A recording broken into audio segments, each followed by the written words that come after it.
Thank you very much, Honorable Speaker.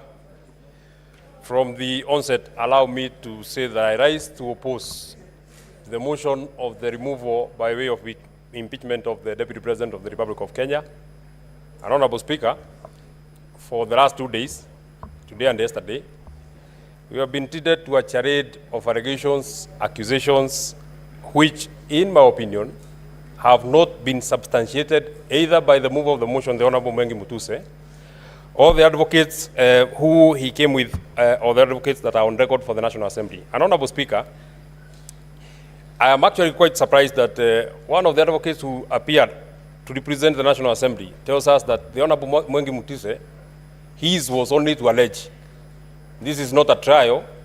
He didn't have to substantiate. He only needed to allege, and out of the allegation, then it should be carried, and we need to remove Honorable Deputy President from office. Honorable Speaker, looking at the evidence that the Honorable Mwengi Mutuse put in his motion, and the cross-examination that was here, the evidence that he brought to the House, he had 22 companies that he had listed. And when questions were running to him, what problem do you have with the company number one? I don't have a problem with it. Maybe you will have a problem in future. But the Deputy President must be removed from office. What do you have what problem do you have with company number two? I don't have a problem with it, but it might have a problem in future, and the Deputy President must be removed from office. And he kept telling us, I don't have a problem with the next one, the next one, the next one, the next one, but the Deputy President has to be removed from office. Honorable Speaker, I posed a question to the Honorable Mwengi Mutuse. He alleged that the Deputy President has a dairy farm in Nyandarua County. The fairest thing, or the least that anybody would do to such an accusation, you need to tell us where in Nyandarua is this land. At least remotely tell us what is the title number, so that even if, as the area senator, if I want to verify that indeed the Deputy President has a dairy farm in Nyandarua, there is something that I can look at. Honorable Speaker, he said, I don't know, but the Deputy President has to be removed because it is time to remove the Deputy President. On the question about Meru, where is the title number? I don't have it, but the Deputy President has to be removed from office. His wealth is 5.2 billion. Have you done a valuation? I don't have a valuation. I don't have a valuation. I don't mind. The Deputy President has to be removed from office. There is no evidence that I have in record. I don't mind. The other funnier question that we had, Honorable Speaker, is that the Deputy President has an allegation of insubordination. And the insubordination can only be sanctioned by the immediate supervisor of the Deputy President. The immediate supervisor of the Deputy President is the President. Is there any affidavit that the President has complained that there has been insubordination by his own deputy? Nothing.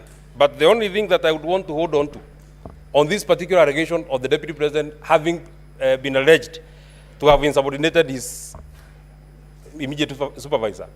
Since this motion of impeachment started, we have not had any comment from the President, either saying what has been alleged by Honorable Mwengi Mutuse is true or not true. So I want to believe that beyond the owner of the motion of the Honorable Mwengi Mutuse, the President is the bigger owner, because he has not denied that this is there has been an insubordination. And my comment would be this: this divorce that the President is looking for, you shall get it, but it will be painful, it will be hurtful, it will be catastrophic, it will have casualties. At the final vote that will be casted today, we might be the first casualties. But the casualties of today are not necessarily the casualties of tomorrow. And out of the vote that shall be taken, I'm speaking to our partners in the coalition and the other people who are here from ODM and the other parties. This vote that you shall take today, it is not in vain that the senator for Nyandarua, it is not in vain that the senator for Kiambu, it is not in vain that the senator for Muranga, it is not in vain that the senator for Laikipia, it is not in vain that the senator for Kirinyaga, with strict instructions from the people who elected this government, have told them to come and oppose the motion that is on this floor of the House. Honorable Speaker, I'm being disrupted.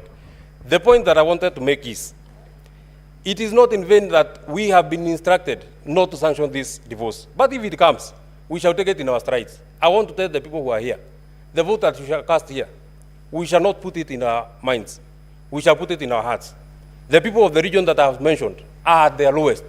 We are calling on the senators who are here it is time to stand with us. Finally, this motion had to be processed in a haste. We had to try a man in hospital because the only crime that Gachagua has committed is a political crime.